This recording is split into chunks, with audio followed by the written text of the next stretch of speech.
Under the leadership of Trump, Americans seized the opportunity and grasped the urgency.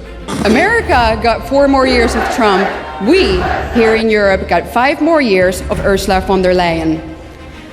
They mandated their leaders to radically change the trajectory of their country. I will never be silenced, and I will never follow in the footsteps of those weak politicians who have opened Europe's borders. What we are witnessing is not just decline, it is a replacement. Today, the true front line runs between authoritarian centralism and bureaucratic paternalism on the one side, and those who believe in and defend civil, economic, and intellectual freedom in our countries. Not just politicians and activists, but also private citizens who dare to speak out against the regime are being targeted, arrested, prosecuted, and even sent to prison. Too many fake fugitives, too many freeloaders, criminals, those who want to live off us but do not respect us are entering our country. Europe is under liberal regime, has been for decades. European elites are the sworn enemies of the idea of nation state and sovereignty. Our very culture and identity is threatened.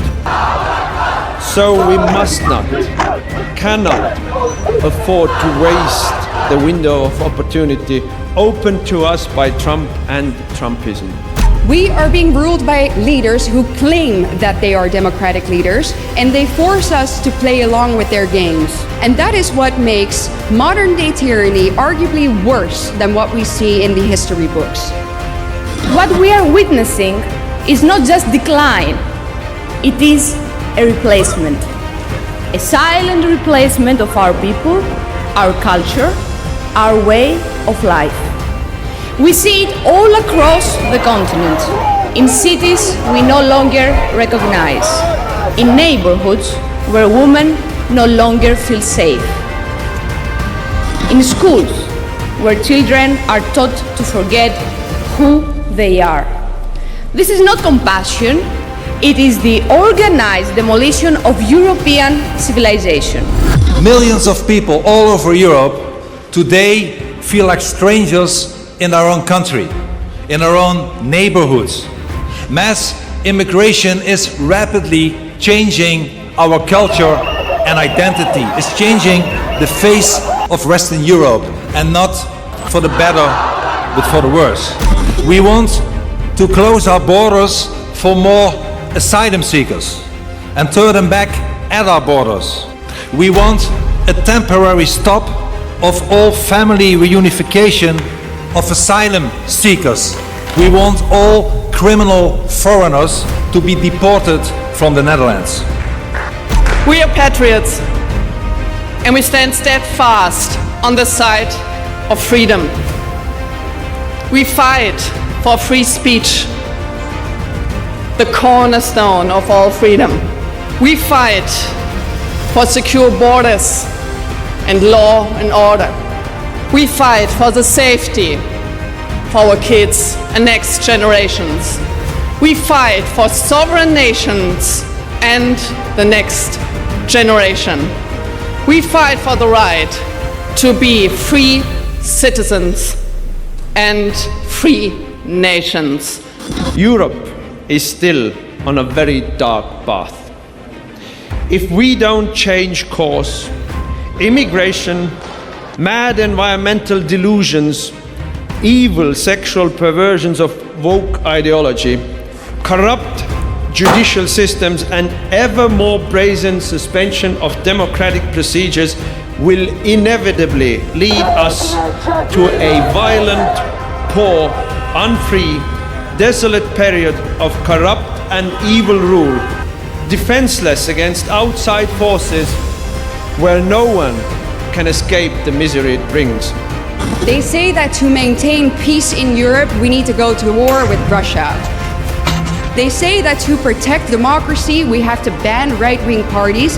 And they say that to safeguard freedom of speech, they need to censor disinformation.